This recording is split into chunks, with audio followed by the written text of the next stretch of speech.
Canadian women began mobilizing in anticipation of constitutional reform in 1980.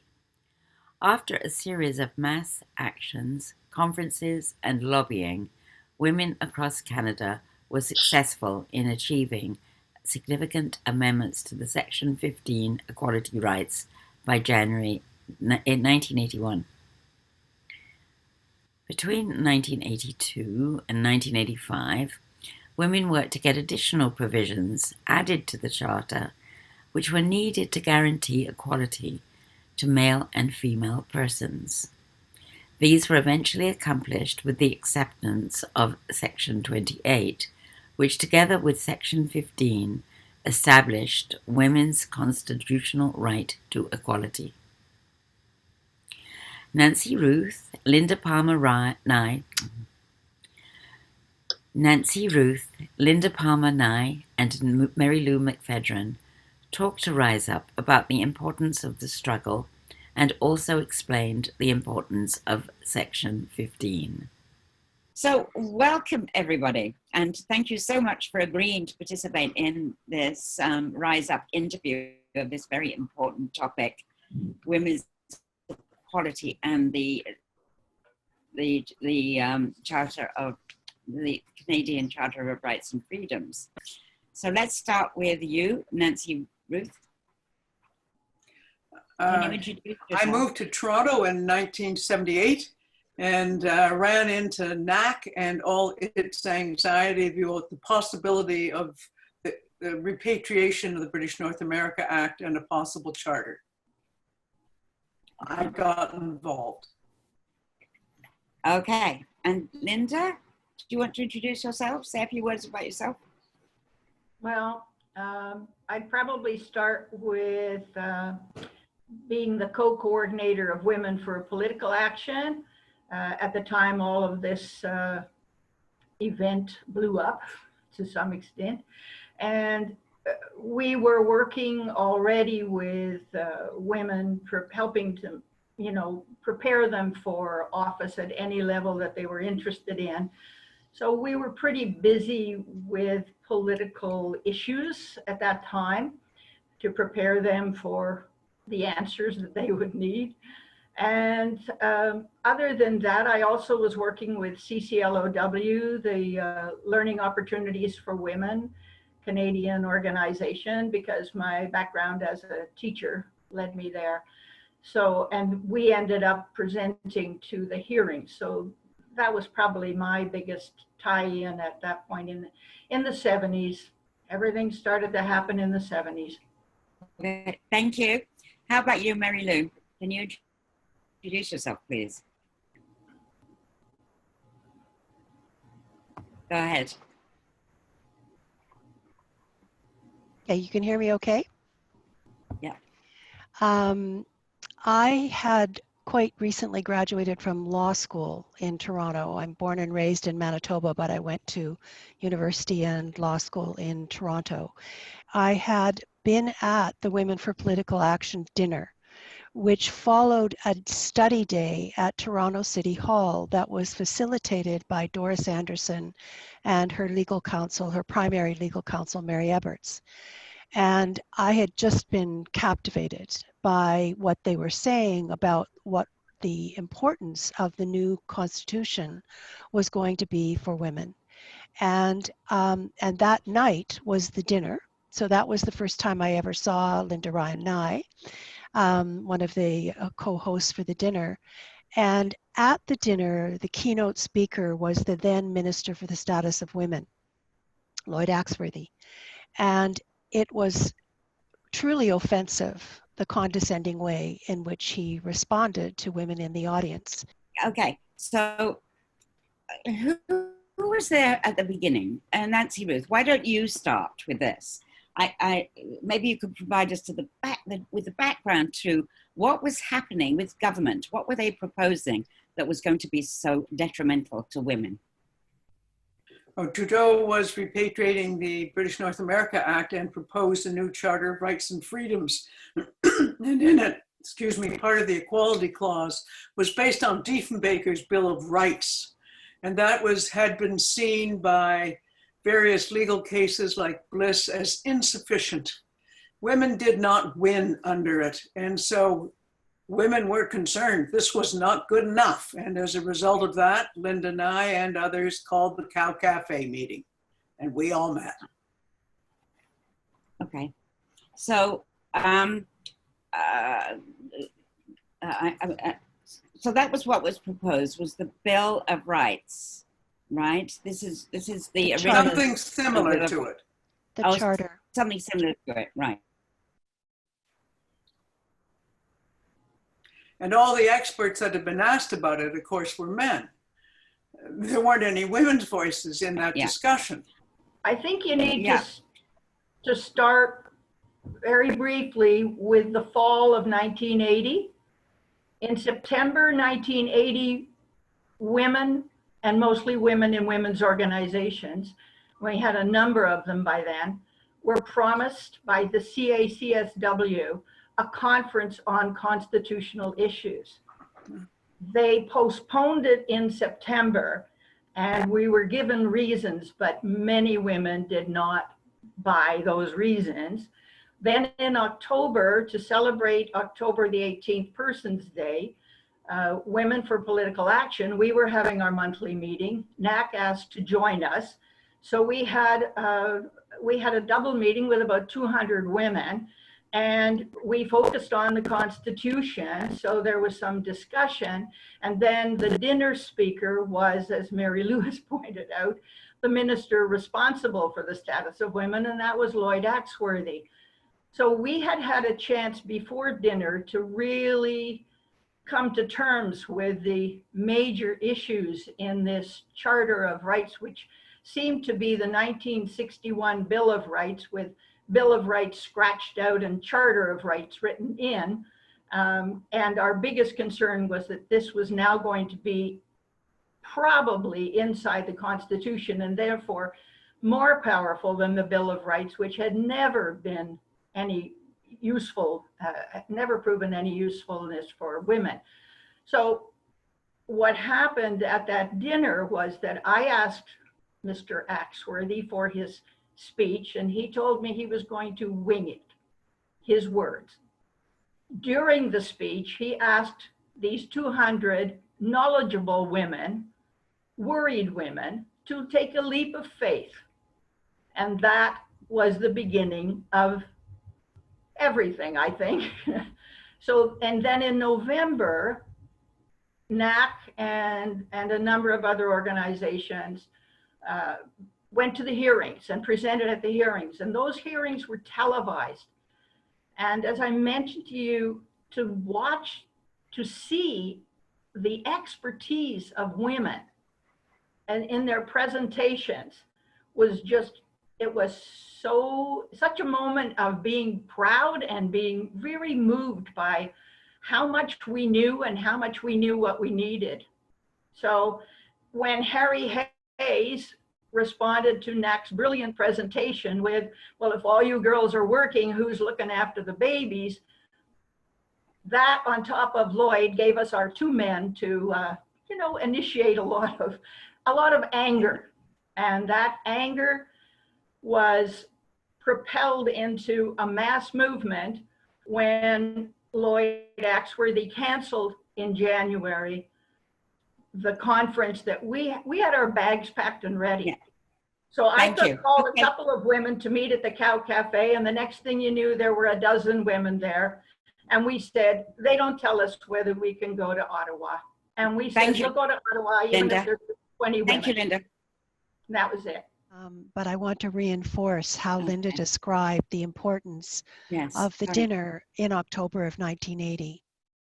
And in fact, I think it's also very important in terms of understanding feminist history of the role that Doris Anderson, then chair of the Canadian Advisory Council on the Status of Women, and her two main legal advisors, Mary Eberts and Bev Baines, played in preparing women with the knowledge that they needed to understand the significance of putting a Charter of Rights and Freedoms inside the Constitution. And the other context that's important is to remember that exactly this time was when American women were about to lose their latest attempt to change their constitution and to create an equal rights amendment in their constitution. So that heightened our awareness for many of us, and then the knowledge that was shared by Doris Anderson across the country made for a very informed activist movement potentially. And I remember very well Kay McPherson taking me aside and saying, the moment you get to Ottawa, when are you going? I said, I could go tomorrow. The moment you get to Ottawa, you need to call a woman named Pat Hacker. And that was what in turn led me to the ongoing involvement with the conference in 1981. Linda has mentioned the NAC presentation when Senator Harry Hayes, who was co-chairing the joint constitutional House of Commons and Senate committee, which was in fact the first parliamentary committee ever to be televised in Canada, and they had millions of viewers. So the way in which this rippled throughout the country when Harry Hayes was so condescending and dismissive towards the women at that meeting, I was sitting right behind Lynn McDonald, then the president, because I had gotten into Ottawa and had heard about this and had contacted someone, and they told me to come down to this hotel because they were preparing their presentation and nobody was a lawyer. So we worked through the night on the NAC presentation. And so I happened to be physically present in the room when Harry Hayes made that statement. And it had a tremendous impact on me as a young lawyer and completely changed the course of what I decided I needed to be doing.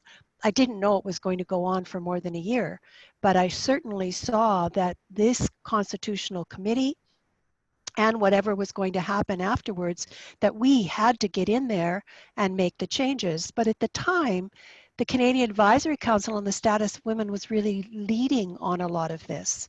And so although NAC and others had a very strong presence, I certainly didn't have the impression at that point that we were in a crisis. That didn't happen until we got to January of 1981. And that's when Doris Anderson quit as the head of the Canadian Advisory Council on the Status of Women. So can you tell us about the background to Doris resigning Nancy Ruth? Yes, I'd like also to say that Doris was always committed to public education. When she'd been the editor of Chatelaine, which was the largest selling magazine in the Maclean's setup, she put all kinds of issues for women on the public agenda, like abortion, for instance. So Doris had this huge commitment, and she wasn't going to be shut up. She wasn't going to be shut up at Maclean's when she worked for that organization in Chatelaine, and she wasn't going to be shut up by the minister who said, you can't have your conference. Now, I don't remember the details, and perhaps the others do, as to why Lloyd Axworthy found it necessary to tell Doris she couldn't hold her national conference. She had Beverly Baines, Mary Eberts Prime. They had gone to the Victoria Conference on the Constitution. They had done other things. They had all kinds of background papers prepared. And here was this minister saying, no way. Perhaps the other two could fill in why Axworthy found it necessary to politically shut Doris down. Yes, there were a couple of things that worked there, Nancy. One was that the Liberal government was about to hold their own kind of discussions and meetings, and they thought that women meeting at the same time in the middle of February might be an embarrassment. And if they'd let us have the quiet research kind of conference, we probably would never have been an embarrassment. The issue for Doris at that time is what she said to me was, I gave up the effort to change the CACSW, which is the main reason I took the leadership on in the first place. So that when there was the postponement, she was upset at that.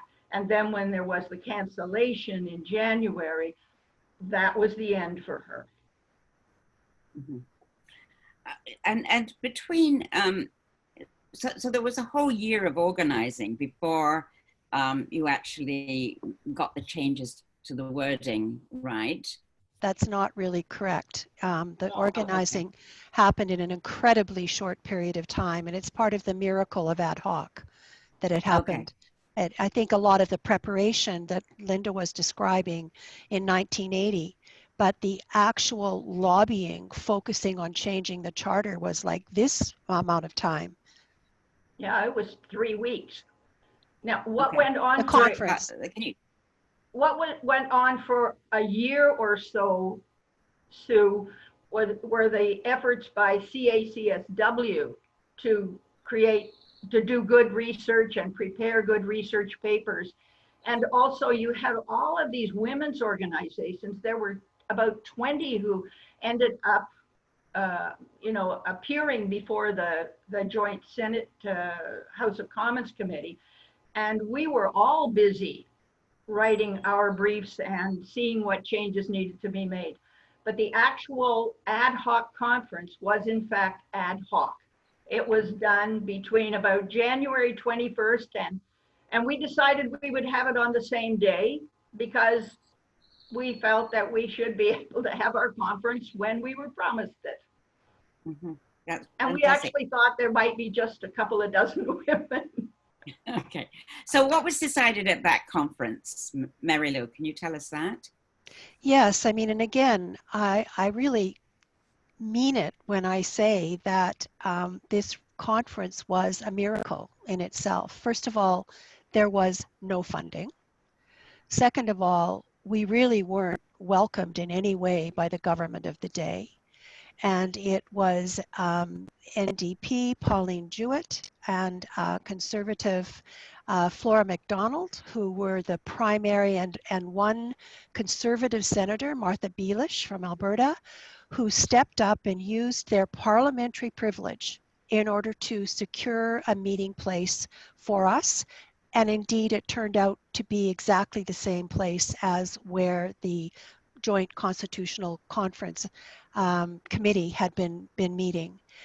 And out of that miraculous day, with tremendous amount of dissension and different points of view and long lineups at the microphone, and it was co-chaired by three of us who kind of moved in and out of the chairing, French, English, highly spontaneous. We actually ended up with an 11 by 14 inch legal sized piece of paper with resolutions. And those resolutions were voted upon and accepted by consensus by the end of the day. And that became the guiding document for those of us who stayed on and lobbied, Linda and I being among them. And that lobbying continued on day after day after day. And that went right through until from the conference on February 14th, right through to the point at which we actually got a call to go to the Department of Justice building and to sit down with government lawyers to look at drafting the equivalent of an equal rights amendment to add into the charter. And that was largely a result of the lobbying that we did with each of the political caucuses after the ad hoc conference. And we traded off different organizations, sent in volunteers who, again, not funded, who found a way to stay in Ottawa if they weren't from Ottawa, to be part of that really daily lobbying effort on the Hill. It was a really interesting thing that happened after the ad hoc conference. For the ad hoc conference, what we had opposition members of parliament, senator, and some of their staff. who guided us and launched the lobbying process. But because we were lobbying and we were inside the Parliament buildings and the offices, what started to happen was that staffers in different government, MP's office mainly, started to quietly approach us, hand us telephone numbers. We got some brown envelopes, and so all of this happened very much under the radar, because for the most part, women who were working as civil servants knew that they would be punished if this was found out that they were helping us. And so we had one-on-one meetings off the hill, for example, in nearby cafes. And we had many of those staffers would say, no, don't emphasize that. These are the points that they're talking about in caucus. So you need to speak to these points. So it was invaluable, but we couldn't give credit to anyone because they were at risk. Okay, so what happened next then? On the inside, we had all of those great women in government and in the civil service that Marylou is talking about. And on the outside, we had a mass movement behind us. I can remember going into the first lobby meeting and feeling like, even though I was only there with a couple of other ad hocers, I was really there with about 1,300 women who'd shown up on their own dime, for Saturday's meeting. And all of the women who'd written in sent sometimes a dollar bill. It's all I've got, but go for it. And to know that you were supported in that way, you understood this had nothing to do with, a few of us or even just the 1,300 at the conference. It had to do with Canadian women saying that this is our constitution too. And we need some changes so that it'll work better for us than the Bill of Rights and the Constitution has worked for us in the past. So can one of you tell us about what changes were needed and how you went about getting them? I mean, it's probably in the wording of the charter, right? Can somebody explain? Marylou, maybe you. Can you tell us what actually was it about the wording of the charter that made it difficult for women to be recognized as equal? And what did you do about that? As Linda pointed out earlier, the charter, the draft of the charter that was being considered by the Senate House of Commons Joint Constitutional Committee had exactly the same wording on discrimination as was in the Canadian Bill of Rights. And every single woman who brought a case under the Canadian Bill of Rights lost that case, every single one. So there wasn't a shred of doubt that this was not going to help. And also, as Linda mentioned, it's embedded in the Constitution. And we were seeing American women lose yet another battle to try and get an equal rights amendment. So we understood that we had to change the wording, and the ad hoc resolutions were very clear that the wording of what became Section 15 in the Charter, which was headlined the same way as the Bill of Rights had been.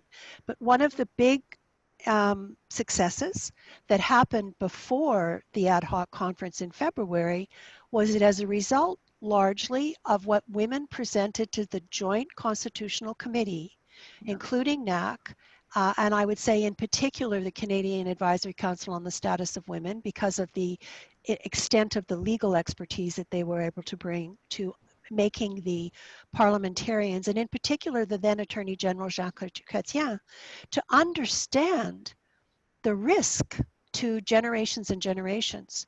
So Chrétien, I think it was January 12th, announced that indeed he had been persuaded by these presentations and he would make changes to Section 15, which was the equality rights section.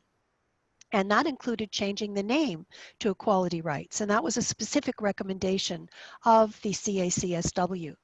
And so we went into the ad hoc conference about a month after that, knowing that it was possible to get these changes made. And so following the conference, having our list of resolutions, what we were told by the conference that, and we're talking more than 1,300 women who were at, women and men, but mostly women who were at that conference, that it wasn't enough, that somehow the equality rights had to be strengthened. And so we took from that, those of us who were doing the lobbying, that we either had to go back into Section 15 and add even more to it than what Chrétien had agreed to in the month previous, or we had to do the equivalent of a Made in Canada Equal Rights Amendment and get something added into the charter that was specifically about discrimination based on sex. And I want to make maybe a picky legal point, but it's an important point. Discrimination based on sex, not gender. That was not the terminology of the time, and that could have made quite a significant difference. The other thing that ultimately happened in what was negotiated, the drafting and the insertion of a brand new clause, was Section 28. And that is a very clear equal rights amendment. But it is an equal rights amendment that addresses male and female persons. And there are two significant aspects of that change. One, unfortunately, that covers corporations that are seen as legal persons. But better is that male and female persons, we pushed hard for that wording, and that was because we wanted to make sure that children, girls particularly, were covered potentially by the charter under that section. Lou, can you say something about the American 14th Amendment and the business of the sameness test and our wanting to have a difference test? So when you go to law school, one of the first things that happens is you are told about Aristotle, and you're told about the wisdom of Aristotle. But one of the most powerful writings, influential writings of Aristotle, was about sameness.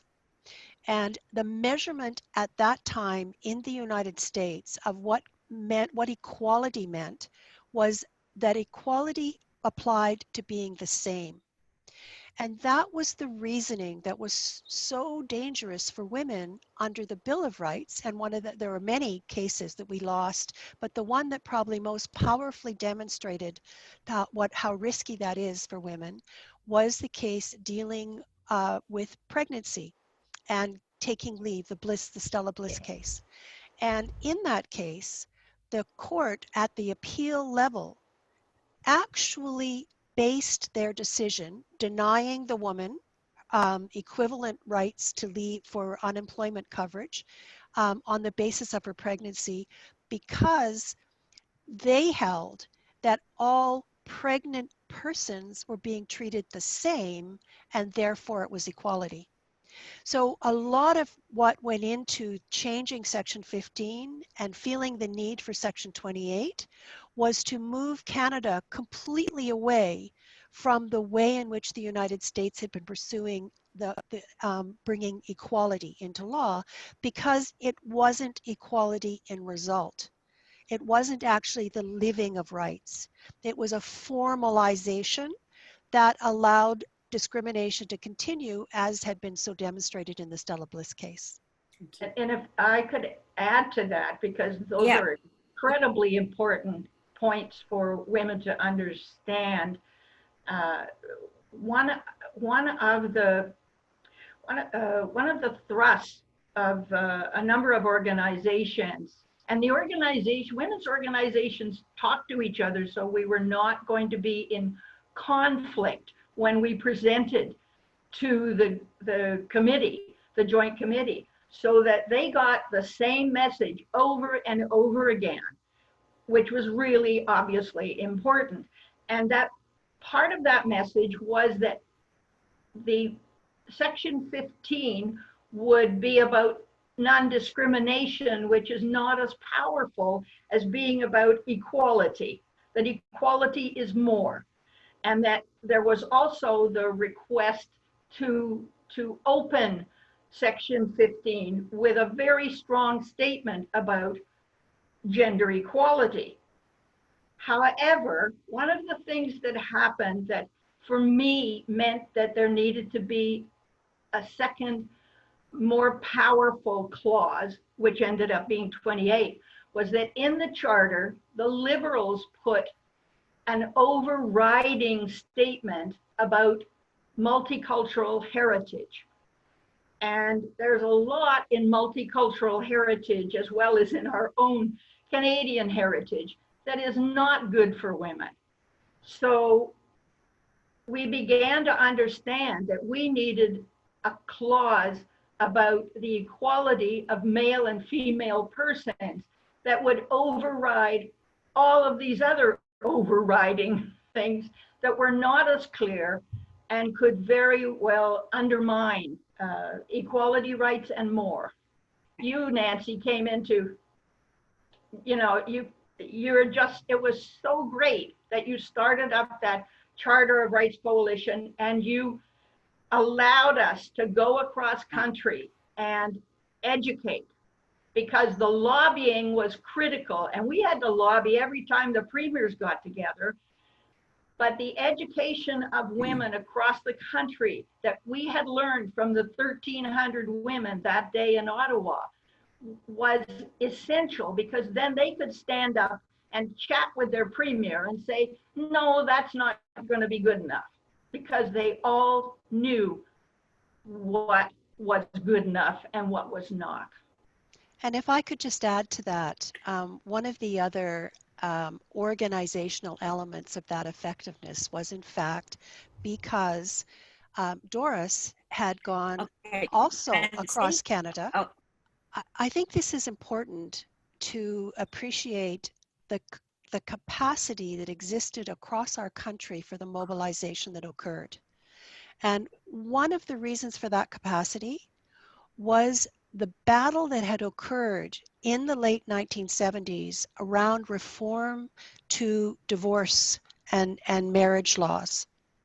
And in each province, I mean, most of the provinces and some of the territories, there were advisory councils, provincial advisory councils on the status of women. And then there was the federal. Many of them were shut down in later years, but they were active and they were, I would say, fresh in the imagination of people across the country. And they played a very important role in the reforms that were needed. And again, they basically stood down the government of the day from what was proposed to what was finally amended and passed. And so then you have Doris in 1980 going across the country, building awareness, coordinating and cooperating with these same advisory councils. And so by the time Doris quits, we have ad hoc in early 1981, there were many of the women that managed to pay their way to get to Ottawa for ad hoc were connected in some way to these advisory councils. And so when the mobilization started to build, there were very good linkages across national civil society organizations like NAC, like Women for Political Action, but there were also these quasi-governmental organizations that could actually access a lot of their government leaders, and that was part of their mandate.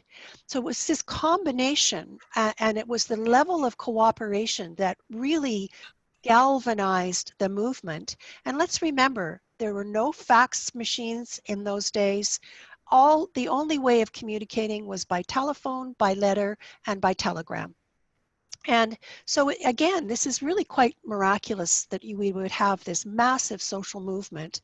But there were these mechanisms that had existed that were was the level of cooperation that Linda was referring to. And so when Nance and others added into that, every time there was that kind of infusion, there would be coalition building. And sometimes it was regional, like the West Manitoba group. Sometimes it was within a city. And it every time we needed to get the word out, the other crucial element that we haven't mentioned so far, which made a phenomenal difference, was the media was interested. And women journalists were basically given license to write. For the most part, those who covered all of this were women and journalists, and some of them were very early on in their careers. And so we were news. And that was another way in which we were able to overcome essentially no resources and reach out to thousands and thousands and thousands of women across the country.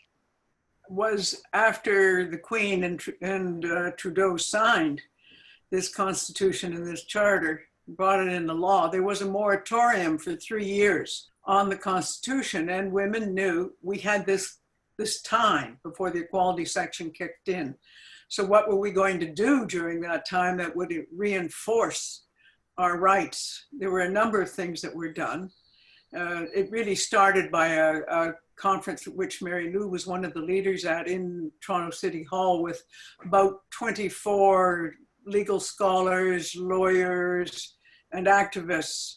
And they sat around brainstorming, as I remember the story, figuring out what had to be done. And from that flowed the Charter of Rights Coalition, which I was involved with, and several other things as well. What we did in our little group was to have a coalition of, I think it was 18, usually national women's groups, groups of faith, service clubs, just various, the wides, and so on across Canada, and each of them had political officers.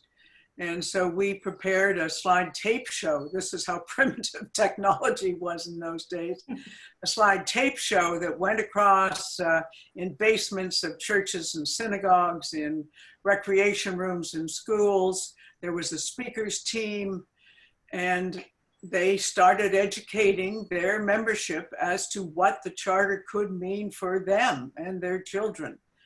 And the other thing that Cork did was, because one of the recommendations was that there be statute audits of provincial and federal regulations and laws, they became the lobby group for the information that the lawyers prepared as to what statutes needed to be changed. And as Marylou said, they knew they were often involved with their political masters, and they used that power to go and say, this is not good enough, you've got to do this and not do that.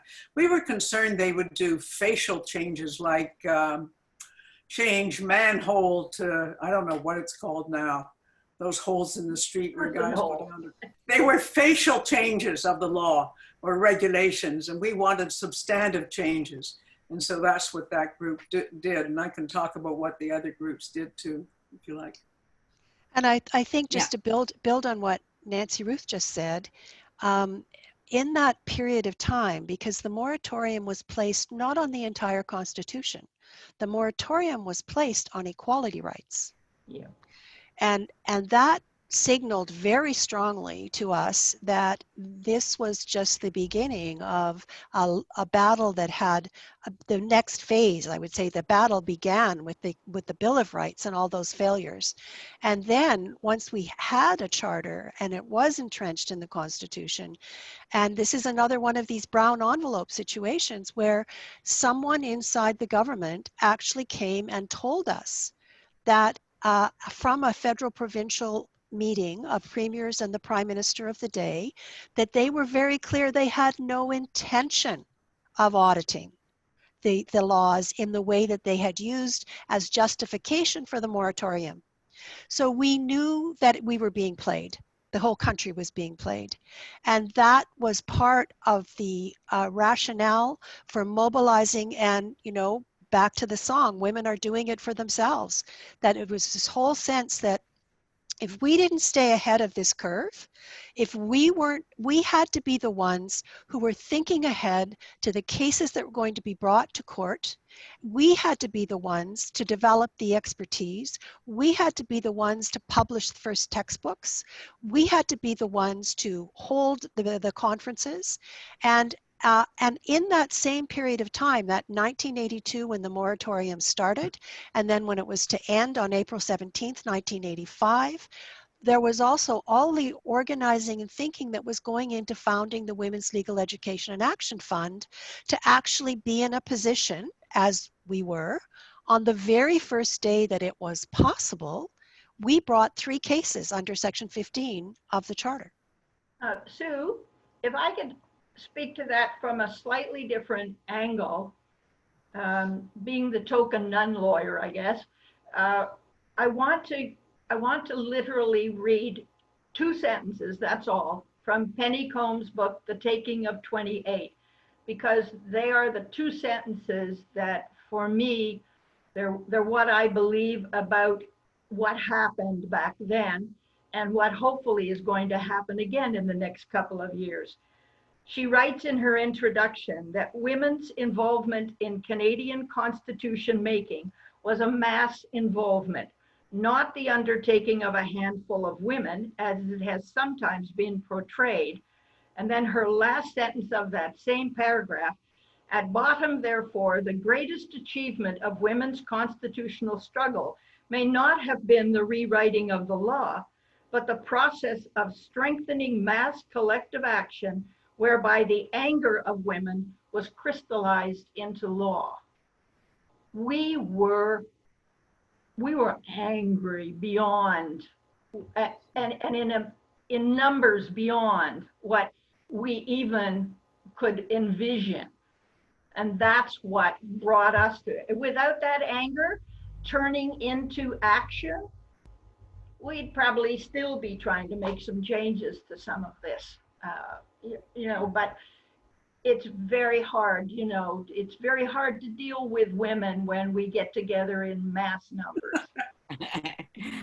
I'd add to that too, that the anger had been there for years. Yes. I mean, before all this happened, the Royal Commission on the Status of Women had come out, and that was 10 years prior. And those, to this day, 50 years later, not every one of the recommendations of that Royal Commission has been implemented by government. We still should be angry, and we still are angry. And we still are. Look at the Me Too movement. And let me bring that right up to today, that what we're seeing right now is we're in the midst of the COVID-19 pandemic. We've never faced any kind of economic devastation like we are facing right now. Yeah. And we have a national recovery plan that's in process, and nobody has mentioned and brought into that national recovery plan gender-based analysis plus. Even though that's a recognized now, developed, has a lot to do with Nancy's work in the Senate in bringing this in as an analytical tool, and it is not being used. No, and not only have we seen the effect of the economic problems on women, but the rise in violence against women is just, it's beyond, it's hard for the heart to deal with it. A few of us in Toronto, and now that we've got the internet beyond Toronto, are starting to realize that we have similarities today that we had back then, and one of the things that we're starting to talk about it with just a few of us across Canada right now is that if the world gets reimagined as it needs to, if it gets reimagined without gender equality, we're in more serious trouble than maybe we've ever been before. With gender equality in the new normal, as they've been called, there's a chance for climate justice, there's a chance for racial justice, there's a chance for gender justice. But without gender equality, I don't know what the future can hold for us. But the bonus for us here, if there is such a thing, is that in 1980, the Constitution of Canada was an umbrella that we could all stand under. It's my Constitution, it's yours, whether you belong to a party or not, whether you have an affiliation, whether you're a woman of faith or not. It was all our Constitution. And right now, this new normal belongs to all of us. And the last point I would add to that is the men didn't know what they were doing when they tried to repatriate or tried to patriate the Constitution. And that gave us pathways in that we discovered and took advantage of. And they don't know how to do this reimagining either. So if we can become part of that reimagining of the future, that would be the next greatest mass movement of women. Okay. So before you jump to today, perhaps you can say what difference you think the changes to Section 15 and 28 made in the lives of women today, since 1980 to today. Sue, can I just ask for some guidance? The guidance that I'm seeking is how you want us to, if at all, discuss Section 28, the Equal Rights Amendment that was secured at the very last moment before the Constitution was finalized, and which became the focus of the subsequent battle and the whole remobilization of ad hoc that became necessary in November of 1981, when the Section 33 override clause was added in at the federal provincial meeting in November. And there are different points of view on 28. But when you invited us to speak with you, you specifically mentioned Penny Combs' amazing book. And that's what the book has a lot to do with, the remobilization all over again of ad hoc, months after the February conference. Okay. So can you say more about that, Marylou? What, this was an equal rights amendment, and yet you're saying it was controversial. What was the controversy about it? The controversy was about whether or not the Equal Rights Amendment, Section 28, separate from the main Equality Rights, Section 15, whether the override, the new Section 33 override that became the way to make the deal, that was how except for Quebec, that's how the premiers and the prime minister reached an agreement on the new constitution, by adding in this Section 33 override. And the Prime Minister Trudeau, Pierre Elliott Trudeau, when questioned in the House of Commons by Pauline Jewett, who was one of the hosts for our ad hoc conference in February of that year, 1981, what exactly Section 33 override would cover, because what the override gave governments in Canada, every government in Canada, provincial and federal, was the right to override equality rights. There were certain rights that were protected where they couldn't override, language rights being one of them, but they could override any of the listed equality rights. So right away, discrimination on the basis of sex became something that governments could go, we don't have the money, we don't have the time, we just don't care. And it gave them that option, and all they had to do and follow the Constitution with this new Section 33 override clause was just pass a law and say, we're not going to do that. And there were some protections, but that's more detail than we probably need. So the battle, what ended up happening in November, the so-called November Accord, became all about Section 28. And it was a little difficult in some ways. We had some very intense discussions, strategic discussions about this, because we always saw 28 as the amendment that worked in tandem with 15. So when the Prime Minister said, definitely the override applies to 15, but was equivocal about whether or not it applied to 28, and Linda will probably remember this because we were part of the actual negotiating of the wording for Section 28, we insisted that Section 28 had to start with the word notwithstanding anything in this charter. And by then, there was only, when they brought Section 33 in, it started with notwithstanding. So then we had two clauses in the Constitution, the only two, that were basically pitched against each other with exactly the same kind of override power in the wording. And so that battle, and it really was a battle that went from roughly November 5th when we realized the implication, and it was every day in the House of Commons and speech after speech and all kinds of remobilization.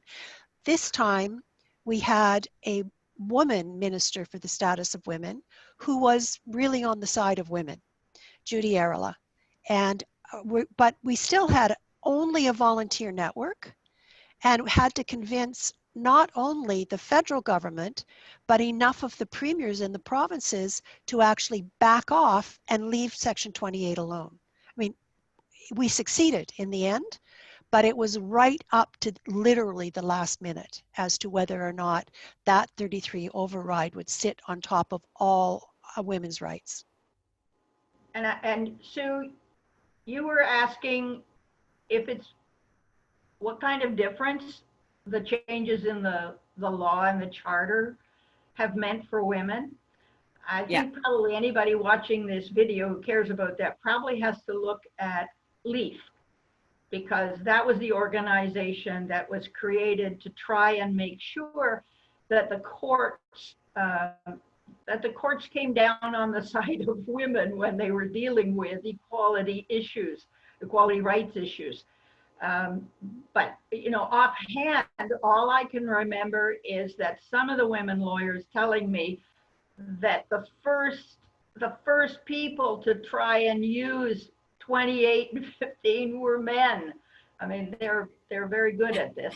But I'm presuming, Marylou, that LEAF finally and wonderfully had some great victories that would not have come without the changes to 15, and certainly nothing would have come without an overriding clause to keep their hands off our.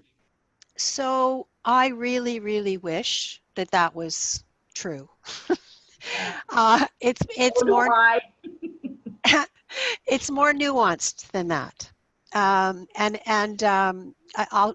told Sue I will share if they want to post. I've done a number of articles on this, academic articles tracking it all. So I won't go into too much detail on that. But really, what this boils down to is that 28 and Linda, you were actually prescient at the time. You actually said at the time that 28 wasn't a hell of a lot to gain, but it was a hell of a lot to lose. Yeah. And that's actually the title of one of my academic articles, because the loss, you understood in that one sentence what was really at issue was that without that Equal Rights Amendment, without that overarching Section 28 clause, I don't think we have no way of proving what it actually did.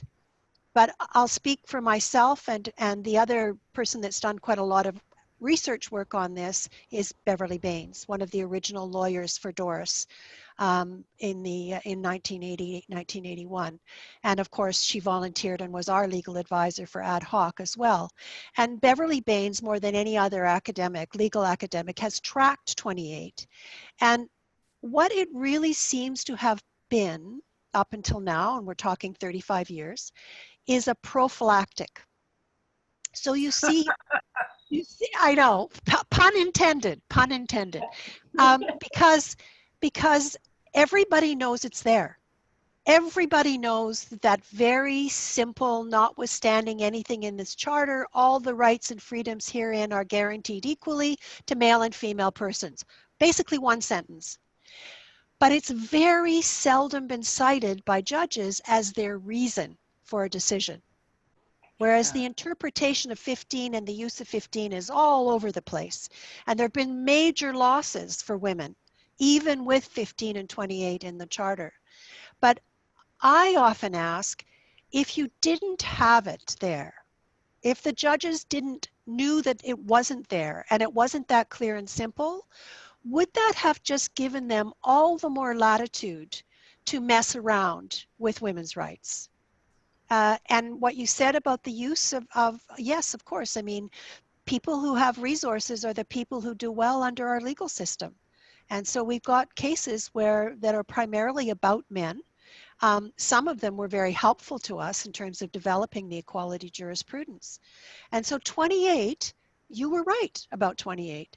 We needed to fight for it. We needed to be there. It's almost impossible to measure just what kind of positive impact it's actually had. I'm going to put my oar in here and go back to what Linda said about being able to control the agenda. It was very difficult for us to do that because in those days, in the late 80s, it cost about $500,000 to take a case up to the Supreme Court. You had to, you know, make discovery books. You had to do all kinds of stuff. But one case I remember was the Globe and Mail, the Canadian newspapers case. The Globe and Mail decided it was going to challenge women. They wanted the right to publish the name of a woman who'd been raped and in all their media outlets. And Leaf was quite angry about it and went to court and said no. And that was one case they did win. But we didn't control the agenda on it. The newspapers did. And that was part of the problem that Leaf had. Now, Leaf has taken about 155 cases, in some of them in coalition with other groups, particularly the Disabled Women's Network and Aboriginal groups. And I would say about 55 of those 155 have been wins of some sort. Now, this changing in the law is like inch by inch or quarter inch by quarter inch. You know, you build on it. And so without Leaf, those things would not have happened. I mean, the increase in maternity leave as a result of Leaf's work. There have been all kinds of things that have been the result of Leaf's work. It's a good thing it's there, and go up on its website and find out more and complain about the size of print on it too. I will read it now. Yeah, that's a really important perspective, Nance. And I would say that when you're looking at the positive results of all this, you can't just look at the legal changes. Back then, I think a lot of us felt we were looking for equality in the structure that was. In fact, basically looking for equality in a patriarchal world. Now I think we're beginning to get excited about perhaps we could get equality in a post-patriarchal, post-pandemic world. But the fact that as women, we could see that if we stood side by side and I think discovering our expertise, that we knew how to do things and we knew what we needed, that we accomplished an incredible amount of change in way more than the law. And a lot of that change was in ourselves and in our organizations. We actually fired Lloyd Axworthy, and Trudeau accepted that firing and he moved him because we said he was not being a minister responsible for us. And we did other things that wasn't actually part of any changes in the law, but women across Canada were politicized in a way. And like Helen Reddy's song, I know too much to go back and return. And there are a lot of women still alive and kicking who know that we can do what we need to do if we do it together. And that's the hope. For me, it's not just the hope for women. it goes beyond women. I think if the women don't save the world, then I don't know if it can be saved with, I don't think it can be saved without us. So I'm hoping sure. we stand up again. And you see the Me Too movement, the Time's Up movement, women once again, when they learn that things haven't changed. I mean, we got letters that said, I can't believe in 1981 that this is the case for women. And now it's, I can't believe in the year 2020 that this is where we are, that the violence is worse, that the economic ruin is worse, and that no matter what happens that's bad, it's worse for women. So that politicizing is very, very critical. I'd like to add to that by just referencing the generations that I call the charter babies. There's a definite difference between those of us who are all pre-charter, were adults at the time that we managed to make changes to the charter and to the Constitution. But now, and I spend a lot of my time with young people, and I have a very large and diverse youth advisory council for my Senate office, and they breathe the air of the charter. And that's not to say that they're experts on it, but it is to say that the way they view the world as global citizens, the way they expect opportunities to be equally available, the way in which for younger generations across the gender continuum, that they're very comfortable with gender fluidity, gender diversity, and their view of what they are entitled to, you know, the living of their rights, is so much more developed, of course, because they're charter babies.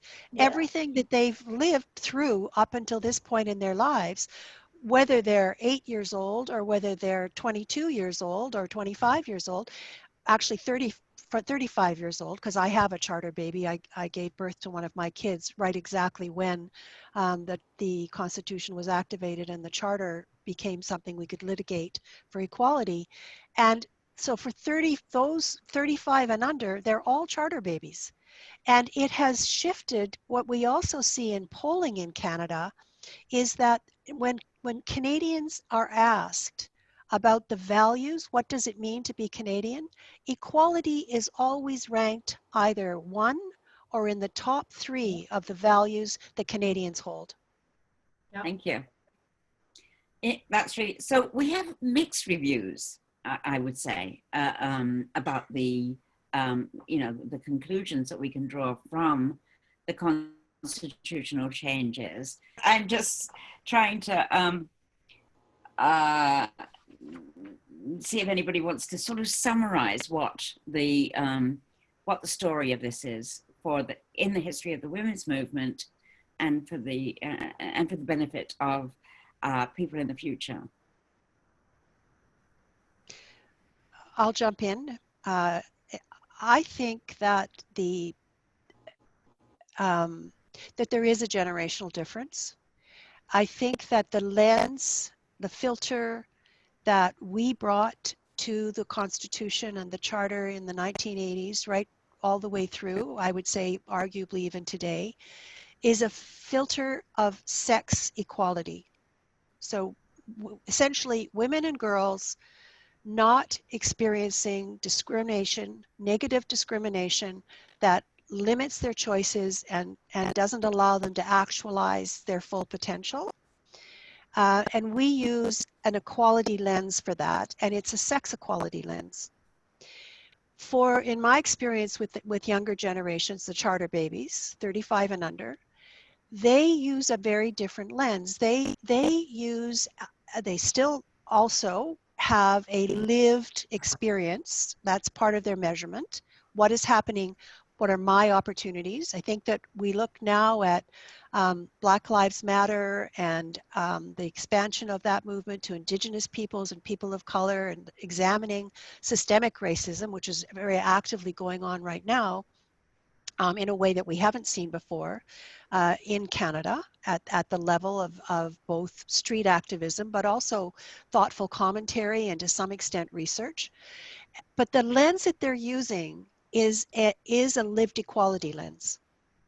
And it applies to everything.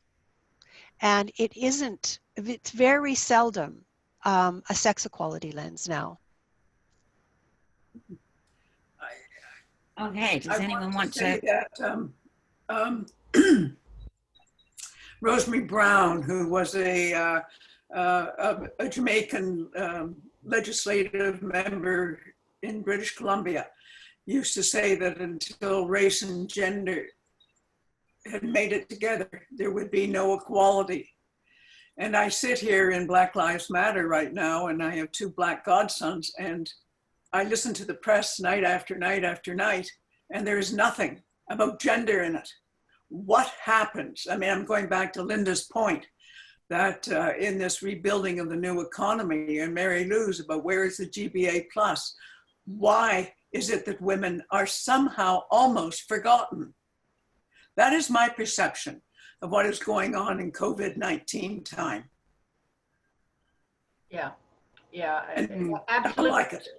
Absolutely true, Nancy. Not only are we finding ourselves more invisible than we would hope for in 2020, but we're suffering more than anyone, more than the other gender, from, as I say, like the violence and the economic issues for women now are they're just beyond the pale. And I think that what we have to do is find the way to make sure that the recovery, it does begin, or at least have some, that gender equality has some equality in that reimagining and that recovery. It's very difficult. I listened to a woman the other day, an American woman who works on a Black American woman working on the issue of violence against women. And she said, you know, we have to find a way to make sure that things don't just change for Black, Indigenous, and people of color. They have to change for women, and it's not going to be easy because Me Too and Time's Up have disappeared off the table, and Black Lives Matter, right? And of course, the COVID is front and center.